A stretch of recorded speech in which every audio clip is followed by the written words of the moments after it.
What it all comes down to, what the entire purpose of this series is basically our ability to work better and work more effectively with kids. And whenever anybody comes to a workshop like this, somewhere in the beginning, middle, or end of the workshop, the speaker says, you've got to work on the child's self-esteem. How do you do that? How do you build the child's self-esteem? Well, I've come up with an analogy that I think works. In order to build a child's self-esteem and work on a child's self-esteem, I would ask you to think of self-esteem as being poker chips. Self-esteem is basically poker chips. If you've got a good self-esteem, a strong self-esteem, you've got a lot of poker chips. And if you've got a poor self-esteem, a low self-esteem, you don't have many poker chips. Simple as that. Let's talk about two children who go to the school that your child goes to. These two children go to every school in the country. One child is named Joe Cool. Joe Cool has tons and tons and tons of poker chips. How did he get all those poker chips? By good things happening to him. When good things happen to you, you get poker chips. Captain of the football team, he has 10,000 poker chips. Voted king of the homecoming dance, he has 15,000 poker chips. Get your picture in a paper for scoring the winning touchdown, he has 12,000 poker chips. This kid's got millions and millions of poker chips. He's had a charmed life, God bless him. He feels great about himself, and he should. Now, you also lose poker chips when bad things happen to you. You go to the prom, Joe Cool goes to the prom with the best-looking girl on campus, 20,000 poker chips. Prom night comes, he's got a pimple on the end of his nose.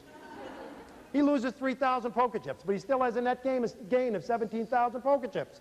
He's still 17,000 poker chips ahead. And this kid goes to school every day with his baskets and bags full of poker chips. And sitting next to him is Larry, the learning disabled kid. Larry, the learning disabled kid, has poker chips like this. This is it. This is all he's ever gotten. Never been voted captain of anything. Didn't go to the prom. Never been on a team.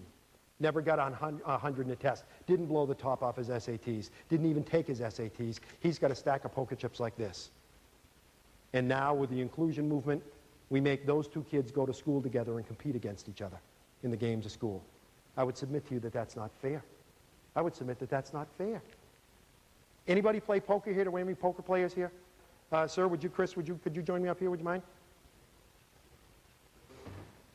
Suppose, Chris, I were to ask you if you wanted to play poker. And I said, Chris, here's basically the deal. You're going to have this many poker chips, okay? I'm going to have, there you go, I'm going to have all the poker chips in the Western world. I have basically 10 million poker chips back there. I'm going to play poker against you. What would be your first response? Would you want to play? I don't think so. Okay, his first response would be, I don't want to play. What do we think the learning disabled kid is saying to us when he says, I don't want to go to school today, Ma? Don't make me go. I got one of those stomach aches again, Ma. Don't make me go. Please don't make me go to school today. What's he saying to you? He's saying, I don't have enough chips to get in the game. I don't have enough chips. Don't make me play this game. But we say to him, you got to play. The law says you've got to play. You've got to go to school. So I say to you, Chris, you've got to play poker with me. You're going to have that many chips, and I have bundles and bundles of chips back there. How would you play, Chris? Would you play conservatively, or would you play recklessly? Probably reckless. Probably recklessly. He would be one of those that would say, I'll bet the whole thing. I don't care.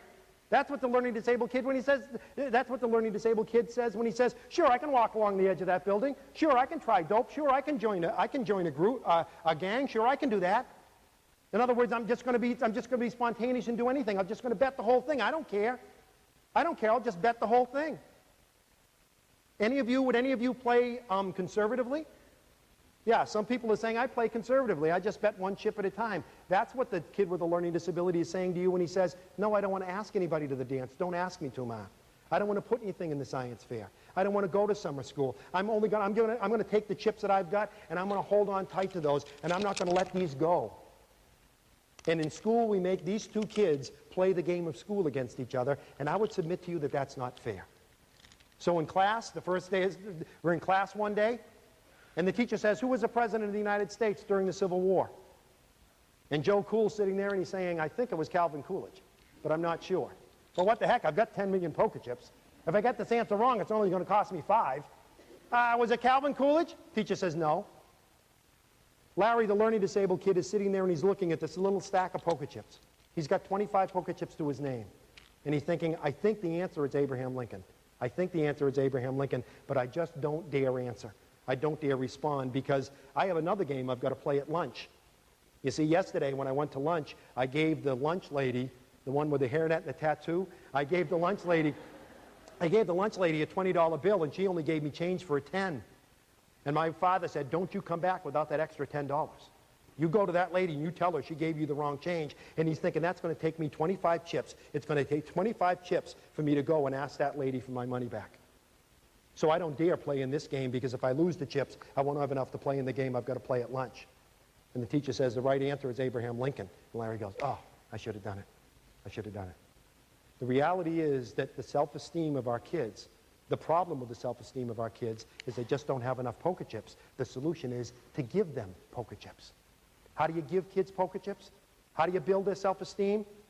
One is, you find, if you're a parent or you're a teacher, you find the island, what Bob Brooks calls the island of competence. You find the one thing that that child can do well, and you make a big deal out of that. You celebrate that. You make that very important. If you're a mom and the only thing your child knows how to do is use a Phillips head screwdriver, every Thursday before he gets off the bus, you loosen every bloody screw in the house. And when he gets off the bus, you give him the screwdriver and you say, go to it, pal, because nobody does it like you. You got to be a talent scout. You got to find things he does well. You got to find, because every time you praise a child, every time you say, that was a good job, you're giving him poker chips. Parenting is pretty simple. Being a teacher is pretty simple. It all comes down to this. Your job is to make sure that every child you deal with has more poker chips when he goes to bed that night than he or she had when they got up in the morning. That's it. It's that simple. And how do you make sure they have poker chips? You give as many poker chips as possible. Secondly, you take away only as many poker chips as necessary. Please listen to me, dads, because we dads are real good at this. Let's say that Chris is my son, and Chris is sitting in class, sitting at the dinner table. Want to cup your hands like that for me, Chris? Chris is sitting at the dinner table, and he's got that many poker chips. He's got that many chips. And we're sitting at the dinner table, and Chris spills his milk. And I say, you know, Chris, sometimes you make me sick. You know, do you get up at 5 o'clock in the morning and say, how can I spoil Dad's day? Is that what your problem is? You're the only one in the family who does this. Sometimes I even wonder why we have you in this family. Go to your room. And he goes up to his room. And the rest of the family's sitting there, oh boy, oh boy. And I sit there and I think, oh boy, that was pretty rough. It was pretty rough on old Chris. That's pretty tough on Chris. I wasn't really mad at Chris. I was mad at my secretary. So I should go apologize to him. So I go up and I sit in the edge of Chris's bed, and I stroke his hair and I say, gee, Chris, I'm sorry, pal. I shouldn't have yelled at you that way. I shouldn't have yelled at you that way. That was wrong. That won't happen again. Sorry, Dad. Sorry, Dad. Yelling at him in front of the family, telling him you wish he wasn't in the family, asking him if he plans how to spoil your day, telling him you're basically sick of seeing him when you come home from work. You took away 50, 60,000 poker chips from him. Sit in the edge of his bed, stroke his hair, tell him you love him. 5,000 poker chips at the most. You're still 55,000 poker chips behind the 8 ball. You can't do that with our kids. You can't take away those massive number of poker chips without realizing that you're making your job as a parent much tougher. And lastly, you've got to give as many as you can. Take away only what's necessary. And lastly, you've got to be willing to go to the mat with people who take poker chips away from your child and not give any back. Teachers take away chips. Bus drivers take away chips. Principals take away chips. But most of us also give chips back. And if you take poker chips away from a kid, but then give some back, that's okay. There's a lot of people in your child's life who play that role. But the bottom line is, if there's someone in your child's life who is taking poker chips away and not giving any back, they're making your life much tougher. When are we going to deal with this? That's what advocacy means. Standing up for someone who can't stand up for themselves. If you're a teacher or a parent, you've got to be willing to go to the mat with people who take chips away from your kid and not give any back. You're a mom, you get up in the morning, you make him French toast. Oh man, 20,000 chips. You lay out his favorite clothes, a Beavis and Butthead t-shirt that he loves and you hate, 15,000 chips. You put his books at the door ready for him to go out the door, 10,000 chips. You warm up the maple syrup, oh my God. You warm up the maple syrup, another 5,000 chips. You have a nice breakfast with him, you give him a big kiss, and you send him out the door with a great big hug and kiss, and 50,000 brand new poker chips. And he steps on the school bus, and the school bus driver says, well, here's the retard. You might as well stay at home. You might as well stay in bed, Ma. You might as well have stayed in bed. Because that one comment took 60,000 chips away from your son. 60,000 chips away like this. You might as well have stayed in bed, because all the chips that you gave to your child were just taken away. Being a parent, being a teacher is not all that complicated. It's all a matter of poker chips. None of us want to think about what happens to a child at 18 and 19 years old that doesn't have enough poker chips to play the games of life. You know how many poker chips it takes to ask for your first job? You know how many poker chips it takes to ask someone to marry you? Thousands and thousands of poker chips. One of the reasons that many adults with learning disabilities have problems, they just don't have enough poker chips to get into the games of adult life. And when you don't have enough poker chips, suddenly suicide begins to make sense, drug abuse begins to make sense, gangs begin to make sense. Our job is as simple as this, to make sure that every child who crosses our paths has a parent or a teacher. As a parent or a teacher, every child that crosses our paths has more poker chips when he goes to bed that night than when he gets up in the morning. It's that simple. And hopefully this has helped. Thank you very much.